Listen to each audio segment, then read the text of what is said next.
Hey everybody, RazorDak is back. This past week, GameSpot.com had a Meet the Cast series for 5 of the main characters of Welcome to Raccoon City. Personally, I found them all to be well fleshed out and detailed people. I thought that Johannes Roberts did a good job of explaining the character and why the actor or actress was chosen. I wanted to bring you the 5 short clips and my take on the videos. If you enjoyed this video, please help me get discovered by liking and sharing this video. If you'd like more content, then please consider subscribing.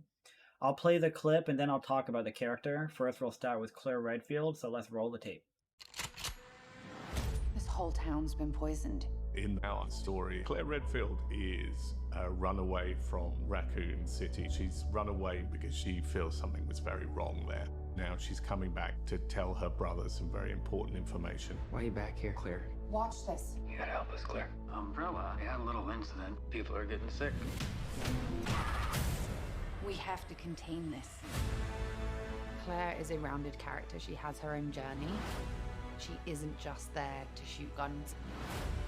I love how rebellious she is. Come on. She's an absolute badass. We're gonna take Umbrella down. Claire is clearly the main character of this movie. We're told that she has her own journey, she's rebellious, and the actress describes her as a badass, which is always how I would have described the Claire Redfield that I know. She's a college student who returns to Raccoon City and ends up in the middle of a zombie outbreak, but manages to keep herself together and kick ass. Yeah, honestly, that's pretty badass.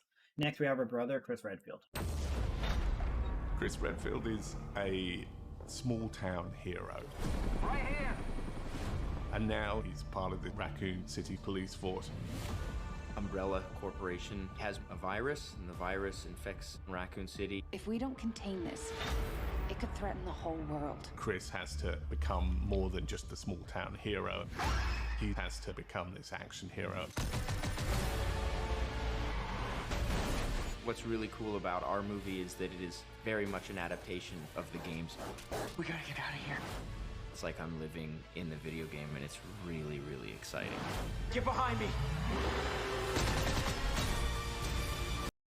Johannes Roberts describes Chris as a small town hero, and I've never thought of that description for him before, but I think it fits perfectly. He was just a stealth officer before the Spencer Mansion outbreak and becomes a hero. If you paid attention to Chris's body movement in this video, you'll probably notice how he really looks like a person experiencing hell and just doing his best. Look at his eyes, they're wide open, he just seems to be thinking what the hell is going on here, which I think is awesome. We move on to arguably my favorite Resident Evil franchise character, Leon Kennedy. Welcome to Raccoon City is very much an origin story, so we see Leon Kennedy's journey. For fans, Leon's an action hero, but we really wanted to go back to the original second game, where he's quite a nerdy, reluctant hero. Guys? It was really important to cast the actor that could bring Leon Kennedy to life. We did not want someone that looked identical to the games but had no emotional connection. Woo! The fans are going to be happy with this movie because it's pulling very much from the games. Shall we go? Throughout the movie, we see Leon become the character that gamers will recognize.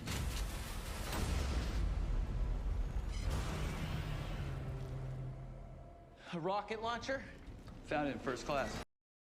The director explains that this is an origin story, and they wanted to go back to the Leon of the original Resident Evil 2, which he described as a nerdy, reluctant hero, which I think is accurate. Johannes Roberts explained that it was important to cast an actor who brings Leon Kennedy to life instead of just finding someone that looks like Leon, which I was happy to hear. One of the biggest criticisms of this movie has been a loud minority of people complaining about the actor's physical appearance, which I understand. We want a person we instantly recognize, but that brings me back to the W.S. Anderson Resident Evil movies and how all of the characters were just shells of the people we wanted to know. It is clear that he picked Ivan Jogia because he brings to life the Leon Kennedy that we all know and love. Also, in the short trailer alone, you hear some of Leon's silly moments and funny one-liners, which I'll admit, I actually laughed out loud the first time I heard them. Next up is Albert Wesker. Albert Wesker is known in the games to be one of the key villains of the story. We didn't want him to be a stereotypical villain. We wanted him to be likable. The faster we find him, the faster we can get out of here. We're seeing who he really is underneath the sunglasses.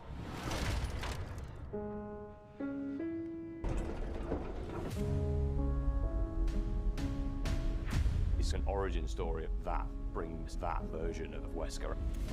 We watch his character evolve and become the Wesker that we all know from the games. It really does feel like we're making the movie version of the game. I'm not really offering you a choice. Albert Wesker is well known for his slick back hairstyle and his trademark shades, so I'll admit that I was critical with the initial screens of the movie where he didn't have either of those.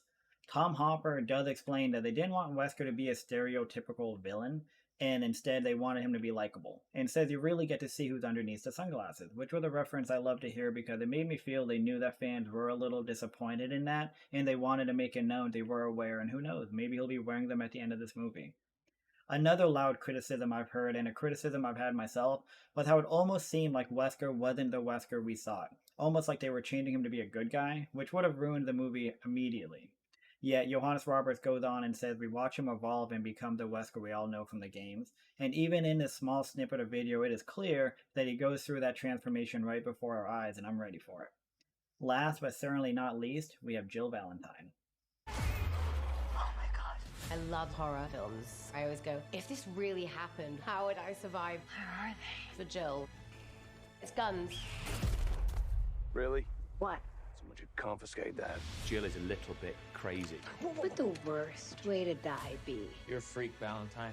She works in the police force in this small town. Hey! You snooze, you lose. What? It's Jill Sandwich now. She's very loyal. Go get the others! I'll find a way out! You don't mess with her. Come on. She's just so badass.